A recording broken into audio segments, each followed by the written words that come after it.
Ma'am, doon na ba kay kahibalong ang imong anak nagbaligya og droga? Wala gid ma. Unsa man mo pagkahibalo sa imong anak? Unsa mo pagkaila sa iya ha? Wala gid ko hinanaw kay murag inosente magna siya anak. Kaya na mag-istorya may sigon sa akong madunggan bitaw sa uban nga partian na siya ko. Di man po siya kabalo. Siya kalibutan. Karon kay nakita nimo nga nadakpan man imong anak, unsa man ang istorya? Nahugno ko ma'am. Ay. Naunsa ka? Nahugno gyud ko ma'am.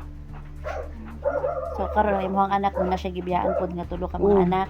So unsay plano nimo? Isip inahan ginikanan. Oh, dadon yun naisipti na lang yun namo ilang mga bata. Balik yun na sila sa balay. Sa hindi man yun namo masalikoy. Ikaw isip inahan unsa man nimo ika-istorya para sa mga kababainhan nga nalambigit sa illegal nga droga. Yes, maulagi naman lisod jud kaayo kay karon ang mga utok sad sa mga kan kay marag dili bitaw gatuo. Lisod kaayo agakon ang mga kinaiya sa mga kabataan karon oy. Lisod gyud. Kay kanang kung mag-istorya ta kay di man na sila maminaw. Ako naaman kabati mangini sila wala jud ko nagkulang sa pahimangno gyud. Nga dili sayon malayo ang mga anak ko o ginikanan malayo sa mga anak.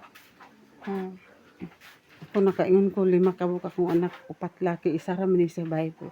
Wala jud nagpabadlong sa ko aba. Ano nga nang nahitabo ni? Nagdahon ba ko nga kay nang kana agi naman na si Aldrin og kanang priso.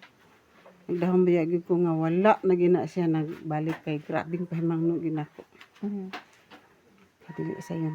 Atong na priso siya iyang pamilya kami bi na sa gubang. Kay di man gyud nato masalikway.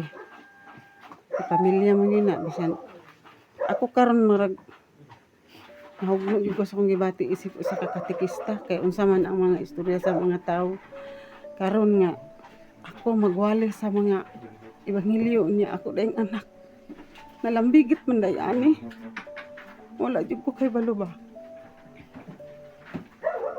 pag abot gay nako dinhi wala ko kakurat gani ko kay daghang tawo nga nakaitom da sa gawas wala ko kasabot sa akong gibati ma'am ay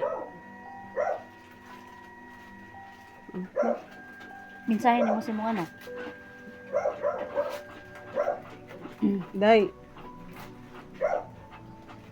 daghan naman gyud nga mga panahon nga nag-istorya ta ani nga maangay gyud likayan wala gyud ko nagdahom nga maapil ka ani day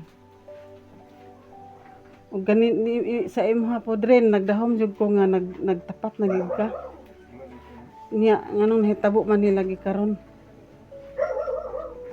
ako nahugno gyud ko gyud